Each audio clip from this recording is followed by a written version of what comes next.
Karnataka news beet follow ಮಾಡಿ, subscribe ಮಾಡಿ.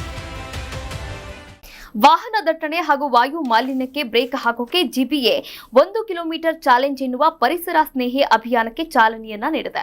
1 kilometre ವ್ಯಾಪ್ತಿಯ ಸಂಚಾರಕ್ಕೆ ವಾಹನವನ್ನ ಬಳಕೆ ಮಾಡಬೇಡಿ, ನಡೆದುಕೊಂಡು ಹೋಗಿ ಅಂತ ಜಿಬಿಎ ಜನರಲ್ಲಿ ಮನವಿಯನ್ನ ಮಾಡಿದೆ. ಆದರೆ ಜಿಬಿಎ ಪೋಸ್ಟ್ಗೆ ಟೀಕೆಗಳ ಸುರಿಮಳೆಗೆ ಸುರಿದಿದೆ. 1 ಕಿಲೋಮೀಟರ್ ನಡೆದುಕೊಂಡು ಹೋಗೋಕೆ ಸರಿಯಾಗಿ ಫುಟ್ಪಾತ್ ಇಲ್ಲ, ಸರಿಯಾಗಿ 10 ಗುಂಡಿಗಳಿವೆ ಅಂತ ಜನರು ಟೀಕೆಯನ್ನ ಕೂಡ ಮಾಡಿದ್ದಾರೆ. ಇದೇ ವಿಚಾರಕ್ಕೆ ಸಂಬಂಧಪಟ್ಟಂತೆ ಸಾರ್ವಜನಿಕರು ಕೂಡ ಮಾತನಾಡಿದ್ದಾರೆ. ನೋಡ್ಕೊಂಡು ಬರೋಣ.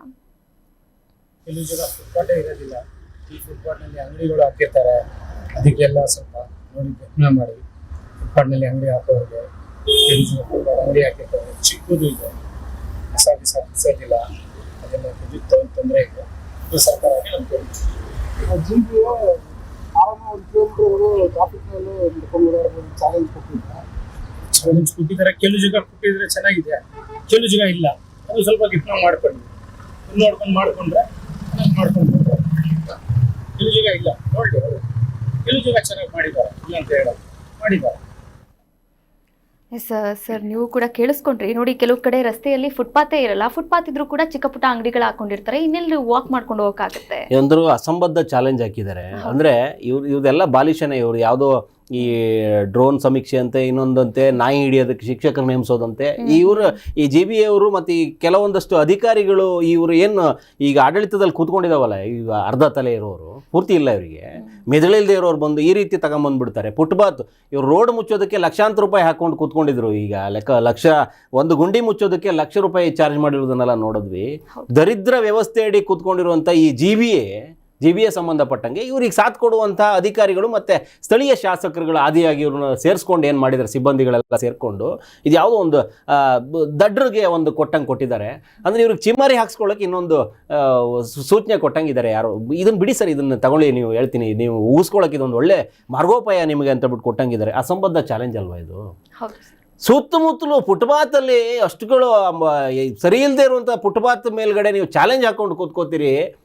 ಏನೋ ದೊಡ್ಡದಾಗೇನೋ ಸಾಧನೆ ಮಾಡಿ ಬೆಂಗಳೂರನ್ನ ಶುದ್ಧ ಬೆಂಗಳೂರು ಮಾಡಿ ಅಥವಾ ಅಭಿವೃದ್ಧಿಯ ಹಾದಿಯಲ್ಲಿ ಪಥದಲ್ಲಿ ತಗೊಬಂದು ಇಟ್ಟಾದ್ಮೇಲೆ ನೀವೇನಾದ್ರೂ ಮಾರ್ಗಸೂಚಿಗಳನ್ನ ಕೊಡಬೇಕು ಅಥವಾ ನೀವೇನಾದ್ರೂ ಸಲಹೆ ಸೂಚನೆಗಳು ಕೊಡಬೇಕು.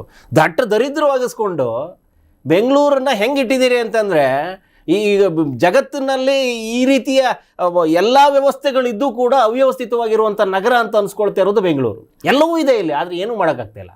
ಅಂಥ ಪರಿಸ್ಥಿತಿಗೆ, ಅಂಥ ದುಸ್ಥಿತಿಗೆ ತಂದಿಟ್ಟುಕೊಂಡು ಬೆಂಗಳೂರಲ್ಲಿ ನಿಮ್ಮದು ಯಾವುದೋ ಚಾಲೆಂಜನ್ನು ಈ ರೀತಿ ಅಸಂಬದ್ಧವಾಗಿ ಕೂತ್ಕೊಂಡಿರೋದು ನೋಡಿದ್ರೆ ನಿಮ್ಮದು 150 ಇದೆ ತಗೊಂಬಂದು ಬಿಡೋದಕ್ಕೆ. ಆ ಗಟಾರಲ್ಲಿ ನೀರು ಬರಲ್ಲ. ನಾವು 6 ಗಂಟೆ ಇಲ್ಲಿ ಕೆಲಸ ಮಾಡ್ತಾ ಇರ್ತೀವಿ, ಅಲ್ಲಿ ಯಾವುದೋ ನೀರು ಬಂದು ರೋಡಿಗೆ ಬೀಳುತ್ತೆ, ಅದನ್ನು ನೀವು ಎಲ್ಲಿಂದ ಬಂದಿದೆ ಅಂತ ಕಂಡಿಡಿಯೋಕ್ಕೆ ಆಗಲ್ಲ ನಿಮ್ಮ ಕೈಯಲ್ಲಿ.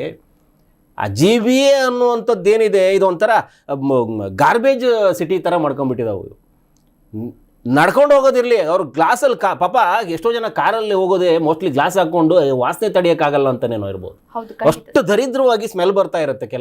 ಆ ಫುಟ್ಪಾತಲ್ಲಿ ಹೋಗ್ತಾ ಇರಬೇಕಾದ್ರೆ ನೀವು ಆ ಕೆಳಗಡೆ ಸುತ್ತಮುತ್ತಲೂ ಇರುವಂಥ ಕೆಲವೊಂದಷ್ಟು ಕಾಮಗಾರಿಗಳನ್ನ ಅವ್ಯವಸ್ಥಿತವಾಗಿ ಇಟ್ಕೊಂಡಿರುವಂಥದ್ದು, ದಾಟ್ ಹೋಗೋದಕ್ಕಾಗದೇ ಇರುವಂಥ ಪರಿಸ್ಥಿತಿಗಳು, ಹೊಂಡ ಬಿದ್ದು ಇರುವಂಥವು, ಆಮೇಲೆ ಅಲ್ಲಿ ಯಾವುದೋ ಚಿಕನ್ ಅಂಗಡಿದು ಮತ್ತೊಂದು ಅಂಗಡಿ ತಗೊಂಬಂದು ಬಿಸಾಕ್ ಹೋಗಿರ್ತಾವಲ್ಲ, ಅದನ್ನೆಲ್ಲ ದಾಟ್ಕೊಂಡು ಹೆಂಗೆ ಹೋಗ್ತಾರೆ?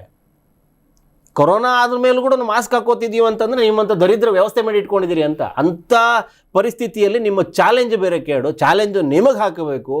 ಎಲ್ಲವೂ ಇದ್ದು ಬೆಂಗಳೂರನ್ನು ಇಷ್ಟೊಂದು ದುಸ್ಥಿತಿಯಲ್ಲಿ ಇಟ್ಟಿದ್ದಾರೆ. ಈಗ ಚುನಾವಣಾ ಸಂದರ್ಭದಲ್ಲಿ ಈ ಮತಗಳನ್ನು ಸೆಳೆಯೋದಕ್ಕೆ, ಚುನಾವಣೆ ನಡೆಸೋದಕ್ಕೆ ನಿಮ್ಮ ಯೋಗ್ಯತೆಗೆ ಅನುಸಾರವಾಗಿ ಇರುವಷ್ಟನ್ನಾದರೂ ಶುದ್ಧವಾಗಿ ಇಡ್ತಾ ಬನ್ನಿ. ನೀವು ಚಾಲೆಂಜ್ ಸ್ವೀಕಾರ ಮಾಡಬೇಕು. ಬೆಂಗಳೂರನ್ನು ಚುನಾವಣಾ ಪೂರ್ವದಲ್ಲಿ ನಾವು ಒಂದಷ್ಟು ಶುದ್ಧೀಕರಿಸ್ಕೋತೀವಿ, ನಾವು ಒಂದಷ್ಟು ಅಭಿವೃದ್ಧಿ ಪಡಿಸ್ತೀವಿ. ನೀವೇನು ಅಂದ್ಕೊಂಡಿದ್ರಿ ದರಿದ್ರವಾಗಿದ್ದೀವಿ ನಾವು ಅಂತ, ಆ ಥರ ದರಿದ್ರವಾಗಿ ನಾವು ಇಲ್ಲಪ್ಪ ಅಂತ ತೋರಿಸ್ಕೋತೀವಿ ಅಂತ ನೀವು ಚಾಲೆಂಜ್ ತಗೋಬೇಕು. ಸಾರ್ವಜನಿಕರಿಗೆ ಚಾಲೆಂಜ್ ಕೊಡುವಷ್ಟು ನೀವೇನು ಅಭಿವೃದ್ಧಿ ಪಡಿಸ್ಕೊಂಡು ನಿಂತ್ಕೊಂಡಿಲ್ಲ. ಮೊದಲು ನಾನು ಯೋಗ್ಯನಾಗಿರಬೇಕು, ಅದಾದ ನಂತರದಲ್ಲಿ ನಾನು ಹೇಳೋ ಯೋಗ್ಯತೆ ಪಡ್ಕೋತೀನಿ. ನೀವೇ ಅಯೋಗ್ಯರು, ನೀವೇನು ಚಾಲೆಂಜ್ ಕೊಡ್ತೀರಿ ಅವರಿಗೆ ಅನ್ನೋದು ನಮ್ಮ ಒಂದು ವಾದ. ಖಂಡಿತ. ಕರ್ನಾಟಕ ನ್ಯೂಸ್ ಬೀಟ್ ಫಾಲೋ ಮಾಡಿ, ಸಬ್ಸ್ಕ್ರೈಬ್ ಮಾಡಿ.